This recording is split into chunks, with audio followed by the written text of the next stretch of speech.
결혼 3년차 시댁 식구들과 냉랭한 상황입니다. 남편은 아버님 어렸을 때 돌아가시고 위로 시누이 둘의 홀어머니 평생 모시고 살다가 저와 결혼하면서 생애 처음 분가했어요. 시누이들은 모두 일찍 결혼했습니다. 시댁에서 첫 김장을 담글 때 저는 가지 않았습니다. 그때부터 시댁 식구가 냉랭해졌습니다. 이미 친정에 가서 김장해서 저희 먹을 거 가져왔고 바로 시댁에 가기에 맞벌이하고 있는 저는 몸이 힘들어서 가지 않았습니다.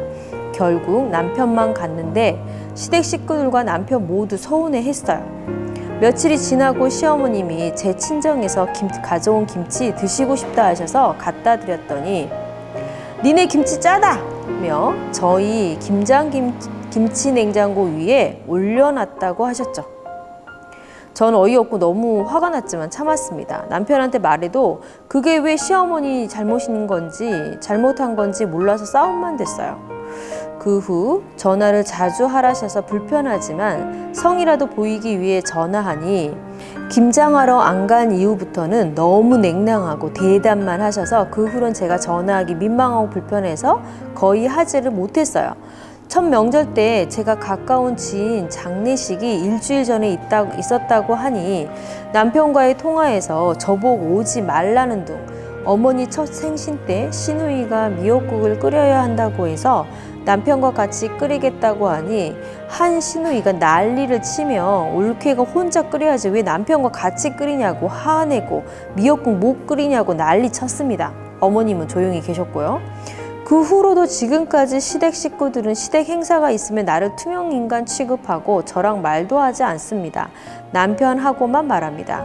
저는 몸이 자주 아픈 편입니다. 저번 추석 때 몸이 아파도 시누이와 같이 명절 준비를 하고 있었는데 시누이가 자주 아프네 습관성이네 하며 마음의 상처를 받았습니다. 제 얘기를 들은 남편은 생애 처음 시누이와 싸울 작정을 하고 그 얘기를 했더니 시누이는 오해라며 제가 그렇게 생각할 줄 몰랐다. 편하게 한 말인데 이렇게 오해가 생긴 거라며 미안하다는 식으로 문자를 남편한테 보냈습니다. 이런 상황에 앞으로 시댁 행사는 안 갈 수도 없고 다 큰 조카들 앞에서 혼자 소외감과 냉랭함을 느끼며 상처받으며 그런 곳에 가야 한다니 시댁에 가지 말까 생각도 해봤지만 잘 모르겠어요. 제 성격상 싫은 사람 앞에서 굽신거리는 행동은 절대 못합니다. 제가 물어볼 곳이나 상담할 사람이 없습니다. 친정 부모님께는 걱정하실 것 같아 깊이 이야기를 못했습니다. 앞으로 제가 어찌해야 제 인생을 행복하게 꾸려나갈 수 있을까요? 시누이들한테 어떻게 대할지 그리고 계속 시댁 식구들을 봐야 한다면 제가 어떤 태도와 마음가짐과 어떤 노력이 필요할지 구체적으로 알려주시면 너무 감사할 것 같습니다. 항상 유튜브 통해 보며 많은 도움을 받고 위로도 받고 있습니다. 오래오래 해주세요. 이런 사연입니다.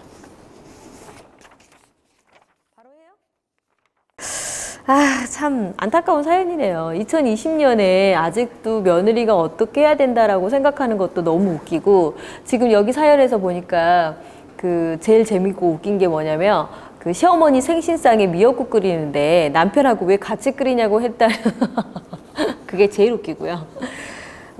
김장김치 뭐 그럴 수 있죠. 뭐 김장 같이 해가지고 나눠 먹고 싶었는데 남편만 오고 이 사연 실은 진짜 많아요. 김장 때만 되면 저에게 제일 많이 올라오는 게 저는 김장 친정에서 해먹는데 왜 제가 시댁 김장을 가야 되나요? 막 이런 내용들이 엄청 많이 오고 시댁 어르신들은 이게 뭔가 큰 일련의 한 행사로 취급이 되는 것 같아요. 근데 그래서 친정에서 가다 먹는데 내가 시댁 김장김치를 굳이 가야 되나 이런 건 이제 생각과 사고의 차이가 있는 것 같아요. 남편 입장에서도 약간 서운해했다고 얘기를 하셨잖아요. 그 김장을 해서 뭔가 도와주고 이런 거보다는 그냥 모임의 일종으로 생각하는 것 같아요. 우리나라 김장이라는 것은 김장을 하면서 그 속에다가 뭐 수육을 삶아가지고 싸먹는다든가 이런 걸 즐기는 문화처럼 느껴지는 느낌이 들어요. 근데 제가 보니까 이 집 분위기가 며느리 와가지고 그냥 맛있는 김장김치에다가 수육 한 잔 먹고 가렴 이런 느낌보다는 며느리니까 와갖고 김장김치 이런 느낌이 더 많거든요. 그러다 보니까 이 며느리가 굉장히 거부 반응이 일어나겠죠. 그리고 또 두 번째로는 이 시누이들이 뭔가 시누이의 행동을 하죠. 그죠? 그러니까 남편, 자기 동생이 어머니의 미역국 끓이는 거에 대해서 뭐라고 얘기하는 거예요? 어우, 어떻게 남편한테 그런 거 시킬 수 있냐? 약간 옛날 사고방식이죠. 근데 시누이가 뭐 나이가 얼마나 차이가 나겠어요? 솔직히 얘기하면 많이 차이 나도 10년, 20년 차이 날 건데 그런 세대의 사고를 갖고 있는 분이 이런 생각을 하고 있다는 것도 실은 되게 놀라운 일이죠. 말도 안 되는 일 아닙니까? 저는 너무 제가 일을 해서 그런가는 모르겠지만 제 여동생들도 절대 올케한데 그런 말이라든가 행동을 한 걸 본 적이 없거든요. 오히려 저희는 엄마가 뭔가 그런 거 할까봐 엄청 조심시키는 그런 생각을 갖고 있는데 이렇게 뻔뻔한 2020년에 시누이가 있다라는 것도 굉장히 놀라운 일인 것 같아요. 뭔가 시댁을 갈 때마다 계속 두려운 마음이 들지 않을까 이런 생각이 들고 시댁을 갈 때마다 두렵고 또 거기 있는 사람이 날 투명인간 취급하니까 마음의 상처를 계속 받게 되잖아요. 근데 우리가 상처가 없었을 때는 상처 이렇게 하나 받는 거 스크래치 하나 나는 게 별거 아니지만 이게 상처가 너덜너덜한 상황에서 누가 한마디만 해도 기분이 나쁜 건데 여기는 갈 때마다 막 눈빛부터 시작해가지고 온 가족들이 어떤 상태예요? 막 인상을 쓰고 있는데 남편도 보니까 문제 해결력이 전혀 없는 상태인 거죠. 저는 이 영상을 남편에게 좀 보여줬으면 좋겠다 이런 생각이 들었어요. 이 남편이 중립을 잡지 못하는 문제가 있어요. 엄마가 혼자 되셨고 우리 누나들이 나를 많이 케어해줬고 이러니까 본인 부모하고 그 누나들한테 케어받는 건 거기까지인 거죠. 이제 이 아내와 살았으면 새로운 가정이 생겼고 내 아내를 내가 존중한다면 내 가족들도 내 아내를 존중하게 해주는 게 실은 굉장히 중요하지 않겠어요? 근데 그걸 하지 못하고 아내가 자기 집을 갔는데 그런 취급을 받고 있는데도 당당하게 또 아내한테 가자고 이렇게 요구하는 것도 굉장히 뻔뻔한 일인 거죠.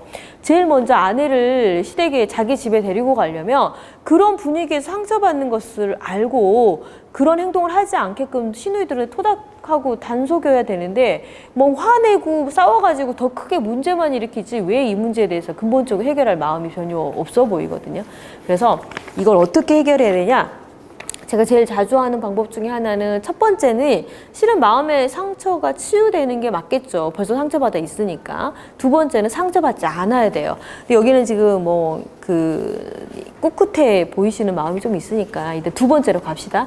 내가 그 사람들을 이해하고 허용하라는 마음을 버리시는 게 먼저예요. 그리고 벌써 서운해서 감정이 상해 있잖아요. 이걸 다시 노력해갖고 내가 예전보다 더 잘한다고 해서 해결될 문제도 아니거든요, 이거는. 그럼 내가 벌써 컨셉을 어떻게 잡았어요? 나는 시댁 그런 행사에 안 가. 우리 김치는 우리 엄마한테 갖다 먹을 거야. 이렇게 다 돼 있다라는 거죠. 그리고 더 웃긴 거는 아까 읽으면서 혼자 빵 터졌는데 시어머니께서 엄마 김치 막 비난했잖아요. 짜다고. 진짜 너무 웃겨요. 왜냐하면 이런 시어머니 되게 많아요. 이런 시어머니 엄청 많아요. 이런 시어머니가 많다는 게 너무 웃겨요. 그러니까 친정에서 가져온 음식이 맛이 있건 맛이 없건 이거 중요하지 않아. 너 왜 남의 그 집 가서 가져와? 이런 느낌인 거야. 내 아들은 내 김치만 먹어야 돼. 어디 친정에서 김치를 갖다 먹어? 막 이런 마인드인 거예요. 더 웃긴 건 뭐냐면 남편들이 친정 엄마가 담아준 김치를 더 좋아해. 근데 시어머니는 이 아들은 내 김치만 좋아할 거라고 착각하고 살아간다는 거죠. 그런 집도 있어요. 그것도 되게 웃겼어요. 자, 정리를 좀 해야 되겠다. 계속 이 얘기는 제가 밤새워서 얘기를 해도 이게 부족할 만큼 할 얘기가 많아요. 그렇기는 하지만 이제 시간 관계상 정리를 좀 해드리면요. 이런 갈등에서 대처하는 능력이 너무 떨어져 계세요. 자, 그분들이 나를 쌩 까고 있는 중이잖아요. 그럼 나도 쌩 까야 돼, 안 까야 돼? 근데 내가 보니까 이 사연의 주인공 마음이 너무 여린 거죠. 그래서 뭔가 주저주저 하거든요.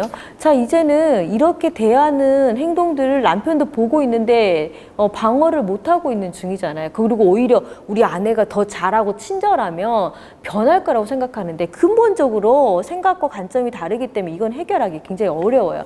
그러니 아예 그냥 나는 그냥 내 할 일 하고 하지 않을까 안 하겠다라는 마음으로 가시는 게 맞아요.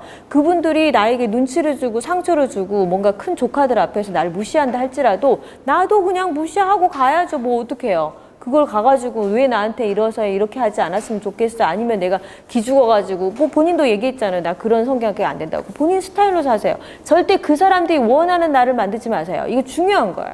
우리는 이 며느리가 돼가지고 힘든 이유는 그들이 원하는 내가 되기 위해서 노력하다 보니까 내가 없어지는 거야. 내가 없어져서 계속 그 사람들을 맞추다 보니까 일이 계속 꼬이게 되거든요. 왜? 우리는 그렇게 넉넉한 마음이 없어, 1차적으로. 그러니 그들이 원하는 나로 만들지 마시고 내가 원하는 내가 되어서 그들이 뭐라고 비난하든 당당해지는 내가 되시는 것이 중요하다. 그럼 내가 생각했을 때 지켜야 될, 여기까지는 내가 지킬 수 있겠어, 여기까지는 안 되겠어, 요거 딱 선을 잡으셔요. 그래서 그거에 맞춰가지고 내 행동 패턴 하시고요. 그 1차, 그게 제일 중요하고. 두 번째는 남편과 싸우지 마세요. 너희 누나들은 왜 나한테 그러냐, 너희 엄마는 나한테 그러냐, 누구 누나 나한테 보낸 눈빛 봤어 안 봤어, 이러면서 집에 시댁에 갔다가 나오는 길에 부부가 계속 싸우는 집이 굉장히 많거든요. 자, 이 남편은 저 집 사람이 아니고 이제 내 사람이에요. 그러니 저 집으로 계속 보내는 언어를 쓰지 말고, 아유 저런 사람들하고 살아내느라고 내 남편도 힘들었겠다 이러면서 내가 안으로 자꾸 감싸 안으셔야 돼. 그래야 저쪽에 보내는 에너지보다 나에게 오는 에너지가 크죠. 본인 남편이라고 이걸 모르겠습니까? 자기 누나들이 내 아내를 함부로 대하는 걸 불편할 거예요. 근데 거기다 대놓고 어떻게 할 줄을 모르니까 그러고 있는데, 아내가 계속 너가 엄마와 너희 누나들 나한테 왜 그래 이러면서 계속 비난한다고 생각해봐요. 그럼 이 마음이 어디로 가겠어요? 안드로메다로 가겠죠. 그러니까 그쪽으로 보내지 마시고 내 쪽으로, 나의 편이 될 수 있도록 이게 그런 행동을 했다 해도 절대 비난하지 않는 언어를 한번 사용해 보세요. 그러면 오히려 내가 마음속에 막 찔렸거든. 근데 내 아내가 아무 말도 안 하고 있잖아. 그럼 오히려 더 무섭다? 그러니 두 번째 방법으로 꼭 쓰셔가지고 이 남편에게 시댁 식구들을 비난하거나 이런 말을 절대 하지 마세요. 차라리 남에게 흉을 보는 게 낫거나 친구에게 흉을 보거나 카페에다가 사연을 통해서 열받아가지고 속풀이를 하거나 이렇게 하시지, 절대 남편에게 그 집 식구들 욕하거나 흉보지 마세요. 대신 본인이 딱 해야 된다고 생각하는 것까지만 하세요. 전화, 이제부터 그런 안부 전화 같은 것도 할 필요 없어요. 뭐 굳이 그걸 왜 합니까? 남편이 알아서 하겠지. 저는 이제 각자 해야 된다고 생각해요. 자기 부모는 자기가 케어한다, 이렇게 생각하시면 될 것 같아요. 자, 노력하지 마세요. 내가 할 수 있는 것만 하세요. 절대 할 수 없는 것까지 그들이 원하는 나로 만들어가지 않는 거, 요거 중요합니다. 감사합니다.